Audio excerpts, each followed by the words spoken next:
The story you are about to hear is true. Only the names have been changed to protect the innocent. Dragnet.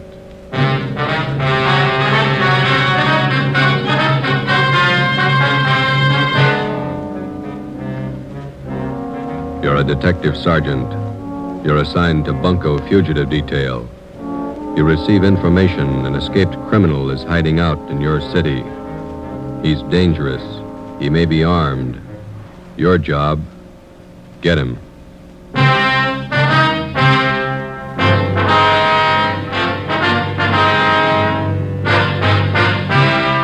Dragnet, the documented drama of an actual crime.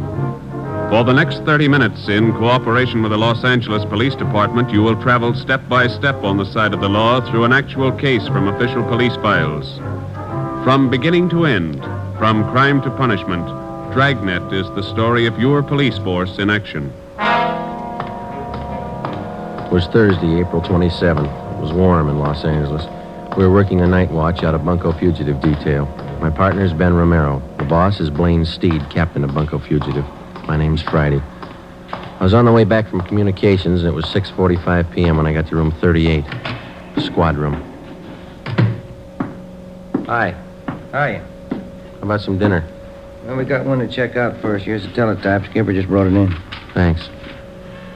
From San Rafael, huh? Pick up and hold for this department one Alfred Garvey. Wanted for suspicion, forgery, robbery. This man poses as a fingerprint expert from San Rafael Police Department. Here's his mug pulled from the Record Bureau. Mm-hmm. We're informed Garvey is registered at the Fair Deal Hotel, your city. Where's that? Over near First and Broadway. Yeah. Please advise us on his arrest, and officers will arrive with warrant signed Chief Police Frank Kelly, San Rafael, California. Shouldn't take long to pick him up. All right, we can eat later, I guess. Hi. Hi, Max. What are you doing around? I thought you took off on vacation. I am. Just came back to pick up some stuff in my locker. Soft touch. Sure. Listen, the wife's got the car there. Are you guys going anywhere near North Main and Daly? Yeah, we're going to leave right now. Oh, okay. Let me grab my coat. All right. You live out near Highland Park, don't you, Mac? Yeah. Wife took the kids shopping in the car this afternoon. Had to get them shoes for our vacation. Could sure scuff up the toes in a hurry. All right, you all set? Let's go. Where you going on your vacation? Big Bear. Gonna stay the whole 3 weeks. The in-laws own a cabin up there. They even pay the utilities for us. It's pretty nice. Only one trouble. What's that? They're coming with us. Oh. Where'd you park? In the captain's stall. All right.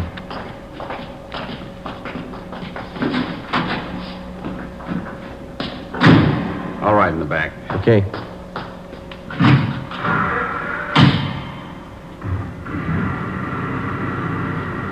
You two still working on that Valley case? No, we washed it up Monday. What's this one? Teletype from San Rafael. What some guy picked up. Here's a mugshot. Who's Richards going to work with while he's gone, Mac? I don't know. What's the crowd up ahead? Oh, yeah. Shriners Convention. I forgot they were having a parade tonight. You better stay over to one side. I think we can get through all right. Watch those kids there. Yeah, there we go. That's the place up ahead, isn't it? Fair deal, yeah. We got to stop by his hotel a minute, Max. You want to wait here? I'll come in.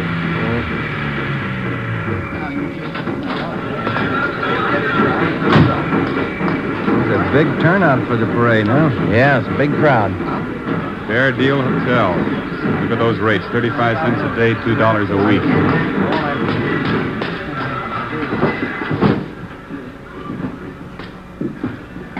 Yes, sir. Can I help you? Police officers, would you look at this picture, please? All right. Maybe registered as Alfred Garvey. Garvey sure came in yesterday. The picture makes him look old. Is he in now? Well, let's see. Garvey, room 307. The key's gone. He must be in. Thank you. Yes, sir. Elevator's down there at the end of the hall. Okay. The elevator's in use. Let's take the stairs. I'll wait for you here. I want to see the parade. Okay, Mac. I've never seen it to fail. It's Stairs. Every time my arch is hurt, we get a thief to check who lives upstairs. just one more flight. Yeah.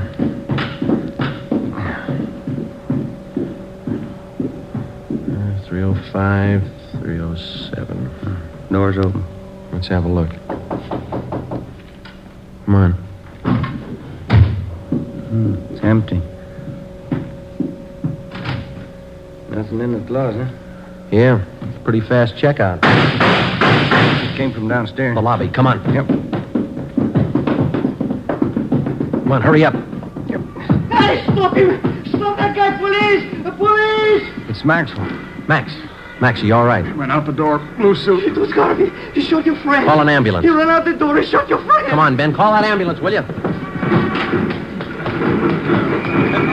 Hey, you. Did you see a man come out of this hotel? What'd you say? Did you just see a man come out of this hotel? That one? I don't know. All right, Ben, you go that way. I'll check up this way. Yeah, right. What's the matter? Watch where you're going, huh? Did you see a man running up this way just now, about my height, blue suit? Huh? No, I didn't see anybody. Did you see anybody? Hey, boy. Yeah, you want a paper, mister? No, listen, did you see a man running by here a minute ago in a blue suit? Oh, maybe. I didn't notice it. You want a paper? No. I'm sorry. Sorry, lady. Ben, over here. Yeah. Did you spot him? No, we're gonna need help. All right, come on.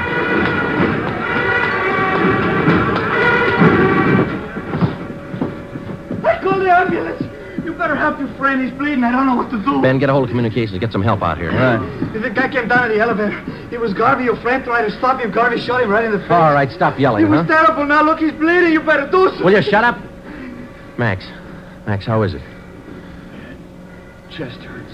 Yeah, all right, easy, huh? Garvey came out of the elevator fast with a gun. All right, take it easy now. Joe, I got communications there, blocking off the area. It's fine. Watch that front door. Will you keep those people out of here? Yeah. Chest. I'll be here in a minute, boy. Call the wife, Eleanor. Ambulance is here. Yeah, He looks bad. well, he's not going to get any worse. He's dead.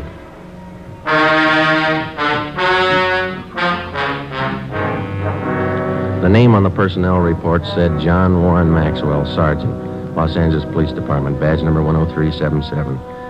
Nearest living relative, wife, Eleanor Jean Maxwell. Dependents, John Maxwell Jr., 6 years. Deborah Lee Maxwell, 2 years. Death in line of duty, April 27, 7:15 p.m. John Maxwell's body was removed from Georgia Street to the county morgue. At 7:45, a special detail of men from homicide and bunco fugitive were on the scene to aid in the investigation of the killing. The neighborhood where the Fairdale Hotel was located was covered for a half mile around. By 9 o'clock, the parade was over and the area was cleared. We had a single lead to work with. In checking out the different taxi cab stands in the neighborhood, we found out that 3 separate fares had been picked up within 2 blocks of the hotel 4 minutes after the shooting. Ben and I went to the offices of the taxi cab company. The cabs in question were called in and the way bills were checked.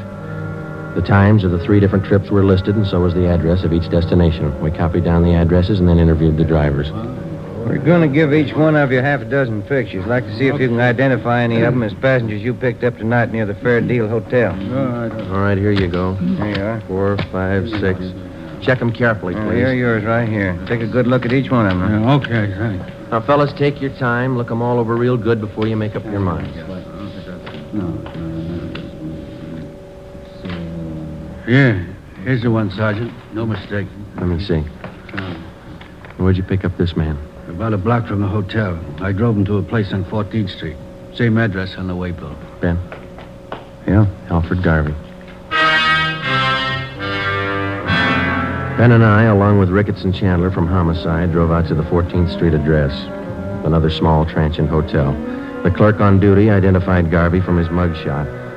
He said the suspect had called at the hotel at about 7:45 that night and asked to see one of the guests, Mrs. Lorraine Thomas. The clerk said he told Garvey Mrs. Thomas was out, that she hadn't been there for 4 days. Ricketts and Chandler went on stakeout in the lobby of the hotel, and Ben and I went up to the second floor to stake out Mrs. Thomas's room. Friday, 11:25 a.m. Lorraine Thomas returned to the hotel and was taken into custody. We took her to Homicide and questioned her for more than an hour. She admitted that she was acquainted with Garvey, but that's all. 1 o'clock. We went to Clifton's cafeteria for lunch. Here, take this tray. Thanks. Silverware? Get here a little earlier, you wouldn't get it. Look at that lineman. You were the first one he ran to after the shooting. Oh, Garvey doesn't have many friends in Los Angeles. Maybe that's why he looked me up. I'll have the mixed green salad, please. What kind of work does Garvey do, do you know? He told me he was in the Merchant Marines. Coleslaw. Some of that potato salad, please. Do you know what he does in the Merchant Marine? He told me he's steward. French dressing, please. Do you know any of his friends in town? No, I don't. Rye bread. Can I have an extra butter, please? French roll. What kind do you want, Ben? Now, give me some of those biscuits. Thank you.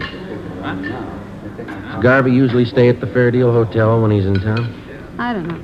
That split-piece soup sure looks good, doesn't it? We told you that the police up north were looking for him. Yeah, I know you did. Like I told you, I've been out with him a few times. That's all I know about him. He must have introduced you to some of his friends. I'll have the prime ribs there, rare. That piece there. How about it? Did you ever meet any of his friends? Yeah, one or two. No gravy. Meatloaf, brown gravy. Remember any of the names of his friends? I just met him, that's all. I don't remember. Let me have a roast turkey. Go kind of heavy on that dressing, will you? Did you ever go out with any of them? No. Why do you think Garvey went to your hotel after the shooting? I don't know. Maybe he figured you'd hide him. I don't know why you should. He killed a man and headed straight for your place. Doesn't make you look too good. I can't help that. I like some of those string beans, please. Miss Thomas, you know it's going to go hard on you if you're holding back information on Garvey. I'm not. Why don't you take some of that summer squash, Joe? It's good for you. Well, I can't eat that much. When'd you first meet Garvey? About 3 years ago, up in St. Helena. You might as well keep your nose clean. How do you mean? We're going to reach you, Miss Thomas. You might as well tell us all you know. Look, if Garvey's killing people, I don't want to have any more to do with him. We do. Now, where is he? I told you I don't know. Squash, please. You said you had a little boy, didn't you, Miss Thomas? Do we have to talk about it now? I thought we were going to have lunch. How old's your little boy? He's 7 years old. Where is he now? He's in school up in San Francisco. Isn't his line going awful slow? It's lunchtime. You know that cop that Garvey killed last night? Mashed potatoes, country gravy. Did you hear what I said? Yes, I know he killed a cop. He had a little boy, too. There's nothing I can do. No potatoes, thanks. Yeah, there's something you can do, Miss Thomas. You can tell us where Garvey is. If I knew, I'd tell you. French fries, please. You're kidding us, Miss Thomas, but we're not going to kid you. You know a lot more about this than you're telling us. Maybe I do, but I'm scared. Who are you afraid of? Look, why can't you count me out of this? I don't want any part of it. You're in all the way. The only way you're going to get out is to tell us what you know. He'll kill me. Suppose something happens to me, nobody's going to worry about my kid. You don't have to worry. He's not going to find out. No dessert, please. They'll both kill me. Both? Who's the other one? Well, what's the use? Trouble, no matter what you try to do, nothing but trouble. Garvey's working with somebody, is that it? His name's Jack Fleming. Yeah? They made me promise to cover for him. Give him a place to hide out whenever the heat was on. Then you know where they are. No, I don't, and that's the truth. Why do they need a place to hide out? You said Garvey killed a cop. What about Fleming? Hey, Joe, you better move along. Oh, I'm sorry. What about Fleming? We're going to pull some jobs. All right, we can skip the dessert. Come on. I'll take a check for all of them. Let's go. What kind of jobs? Where? Hold up. Tomorrow night.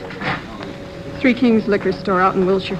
Let's sit down. They're both the same, Garvey and Fleming. They can't hold a gun without using it. Here's the table. Oh, you dropped your tray. I'll get you some more. Don't bother. I'm not hungry anymore.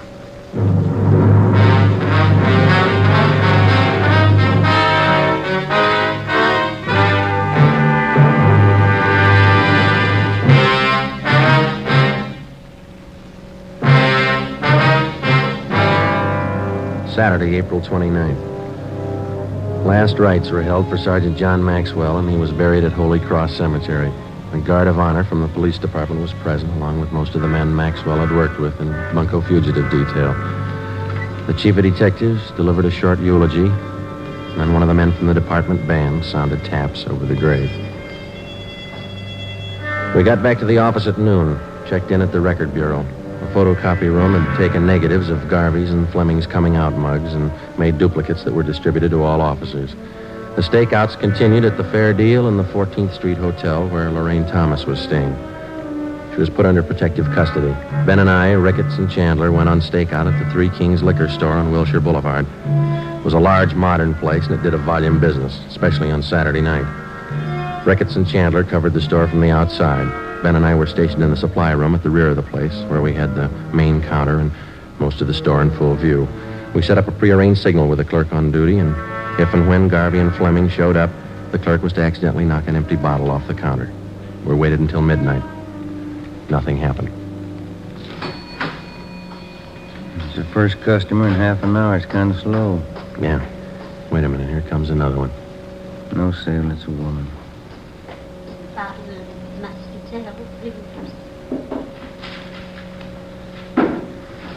The clerk sure got the jitters. Well, I'll put in with him. Well, I could go for a hamburger. What did you eat dinner? I wasn't very hungry then. Oh, I got an almond bar. You want it? Yeah, thanks. Wait a minute. Another customer. Yeah, man. Can't see his face too well with that hat on, can you? That's Fleming. Come on. Police officers, get your hands up. Watch it, Joe. You're hitting. He's going out the front. Come on. Ricketts and Chandler stopped him. Yeah, he's down. Watch him. Get the gun. Yeah. Yeah, here it is. That's Fleming, all right. Ricketts, call an ambulance. What's the score? Looks like one in the shoulder and legs, too. What about Garvey? I don't know. What do you think? Fleming stopped all the slugs. Yeah. Let's ask him.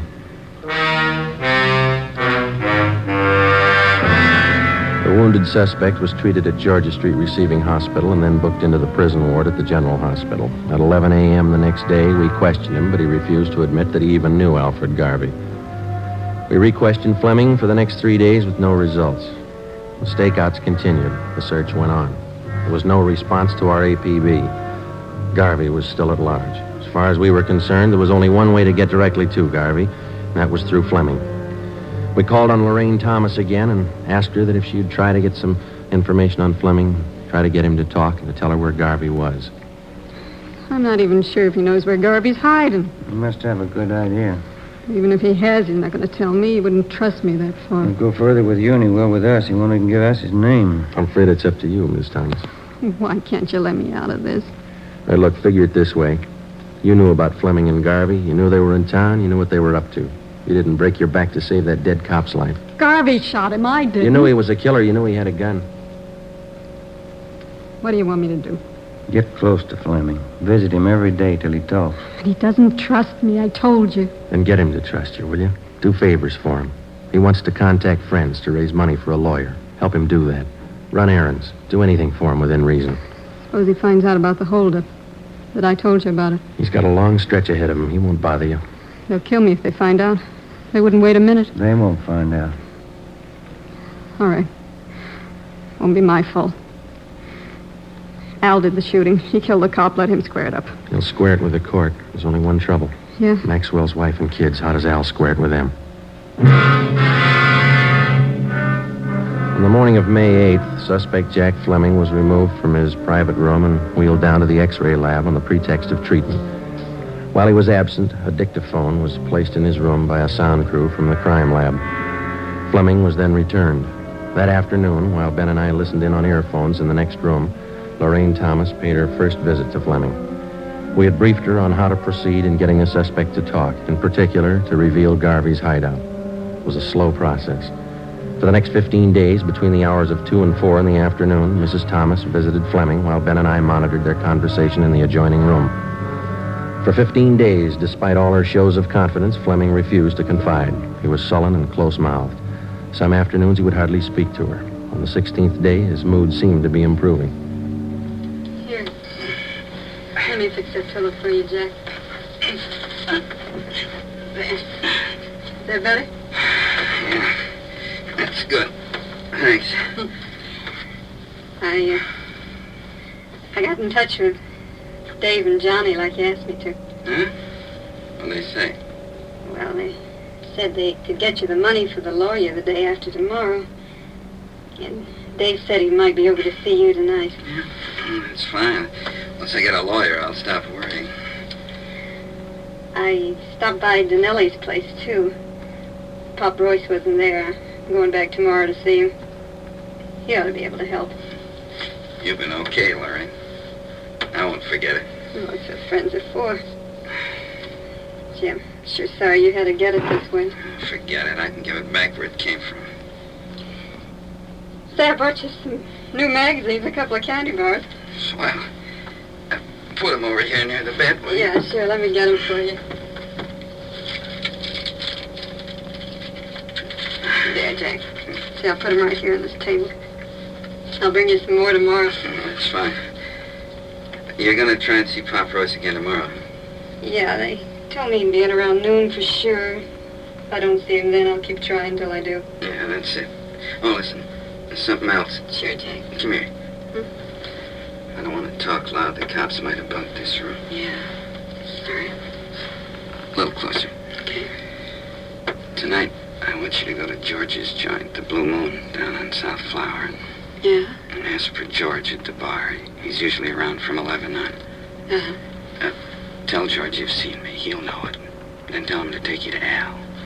To take me to Al? Yeah, Al Garvey. George knows the place. Yeah. Okay, Jack. And keep your mouth shut. Don't talk to anybody but George. He knows the place. All right, Jack. It'll help you out. Well, Yeah. it's a long wait. Get paid. Let's go. 10:45 p.m. A detail of 3 cars followed Lorraine Thomas to the Blue Moon Tavern on South Flower Street. We parked down the block and watched her go in. At 15 minutes past 11, she came out with a small fat man in a dark blue suit. They got in a tan-colored coupe and drove south. The cruiser cars, using 3-way radio, tailed the coupe alternately out through the Echo Park area and then back to the starting point at the Blue Moon Tavern. Lorraine Thomas went back into the bar with a man and 20 minutes later came out, caught a taxi, and took it to her hotel on 14th Street. We drove back to the office. It was 5 minutes past 1 a.m. That's it? I get it. Bunko Fugitive, Friday. Lorraine Thomas, Sergeant. He showed me the place George did. Where? We drove past it. 1032 Alamo, apartment 3. Is Garvey there now? No. George said he's supposed to be there tomorrow in the afternoon, 5 o'clock.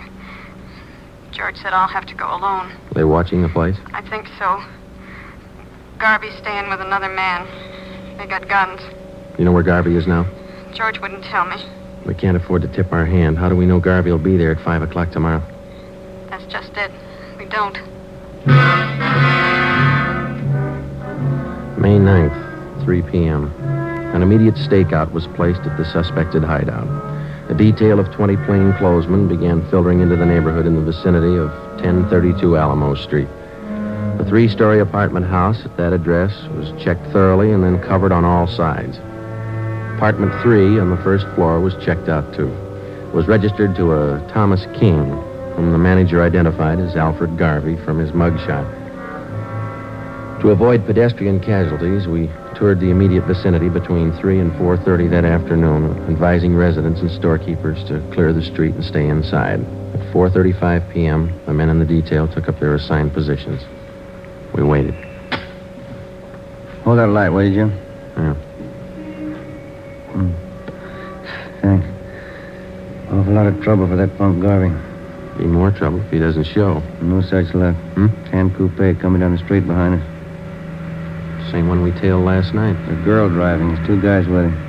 Well, Garvey's one of them. They're pulling up. Ready? Oh, wait a minute. All right, let's go.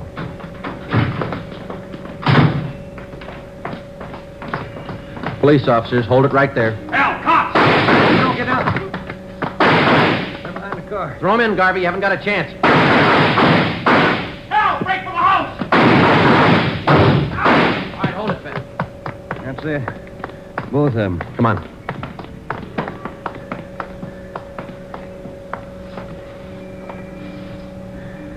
Both dead. Garvey, the other guy. Rotten case. Rotten business.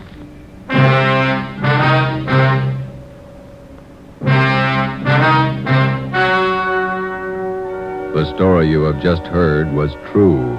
Only the names were changed to protect the innocent.